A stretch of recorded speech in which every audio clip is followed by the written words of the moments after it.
So when you come in the building, there's no separation of BDs, GDs, this clique, that set.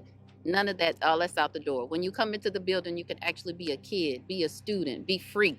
You're not looking over your shoulder. You're not worried about who's going to walk up on you. You don't have to worry about somebody knocking you upside. It's not about any of that. It's all about education, meeting you where you are and helping you be the most successful person that we could possibly give you.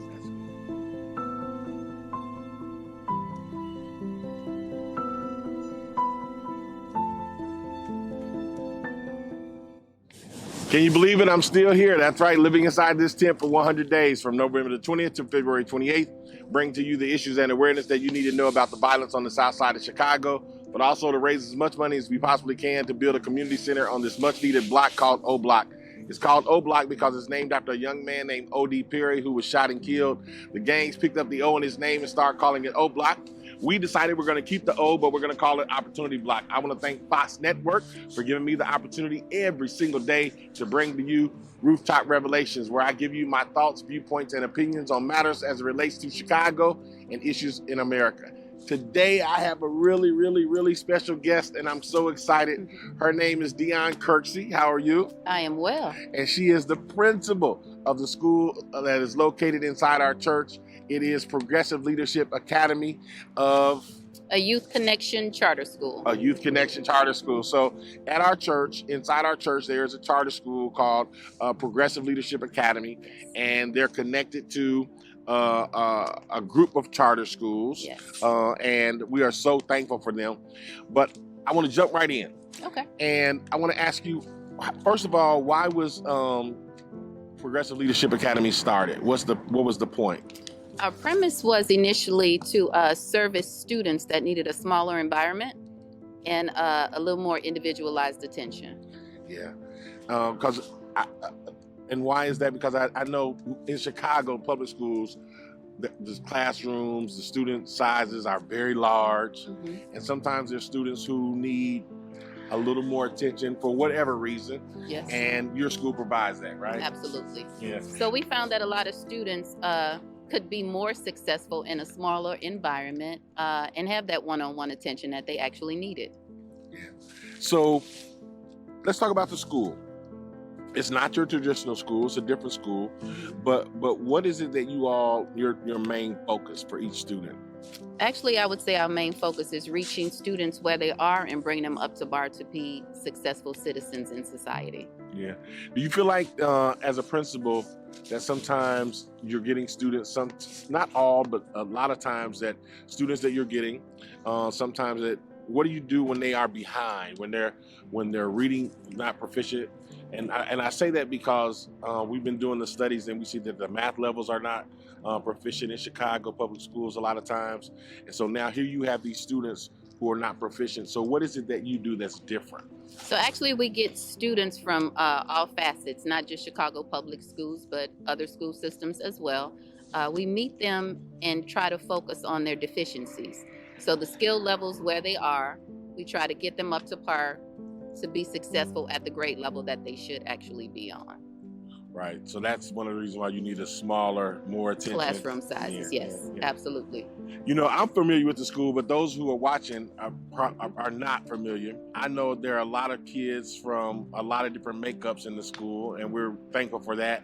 But one of the things that I appreciate is that the school has a great makeup of Woodlawn students who are from different cliques or different gang factions.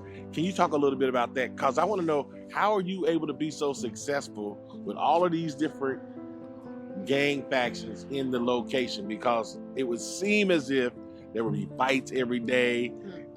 So how do you do that? How do you keep it a good atmosphere? So I pride myself and my team. I have an amazing assistant principal, Carol Robinson. Also, my staff is amazing as well. But we all pride ourselves on creating a sense of family in our building. So when you come in the building, there's no separation of BDs, GDs, this clique, that set.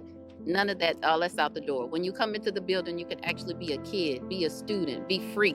You're not looking over your shoulder. You're not worried about who's going to walk up on you. You don't have to worry about somebody knocking you upside. It's not about any of that. It's all about education, meeting you where you are and helping you be the most successful person that we could possibly give you. That's good. That's awesome.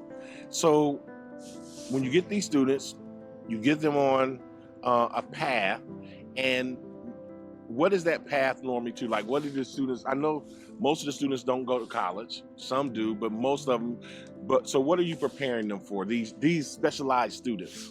We actually are preparing them to be successful citizens in whatever capacity that might possibly be, whether it's nails and lashes, whether it's going to Lincoln College, whether it's going to Kennedy King and working on your career in early childhood education, where we partner with a daycare center called Brainbox, and they hire some of our students.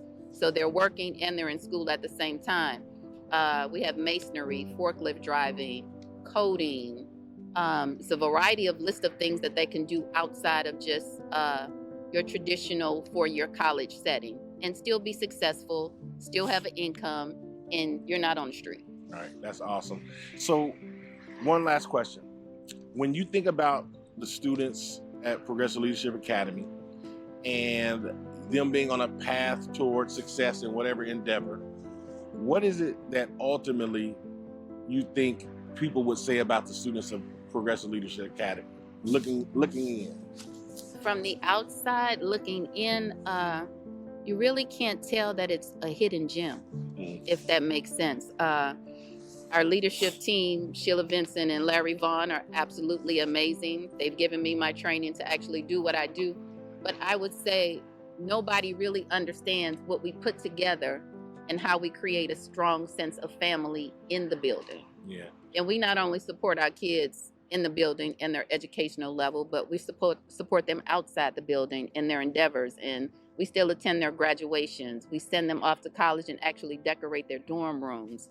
We go to their babies' birthday parties. Like, it's just a plethora of things that we do just to engage, to have that sense of family.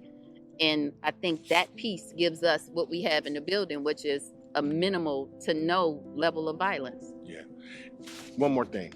When you think about the school and you think about the students, do you think that in Chicago, with all the violence that's going on and the school situation the way it is, do you think we need more charter schools like yours to address the issues that we're facing if we're going to solve some of the issues of violence? Oh, most definitely, because currently Youth Connection Charter School has 19 campuses. I think if that was broadened to more areas and more underprivileged, privileged neighborhoods, I think we could be much, much more successful. We touch maybe 4,000 to 5,000 students a year across our 19 campuses. I think if we had some additional campuses, we could change some more lives. Well, awesome. Well, thank you. You do a wonderful job. If we had not just more schools like yours, but more principals like you, I'm sure we'd be able to help solve issues of and help bless a lot of kids and help get them on the right direction. So thank you for all that you do. Thank you for serving the way you serve, and let's keep doing it. Thank you. It's my ministry. All right. So listen, as I always say, thank you for tuning in to Rooftop Revelations, and until tomorrow, peace.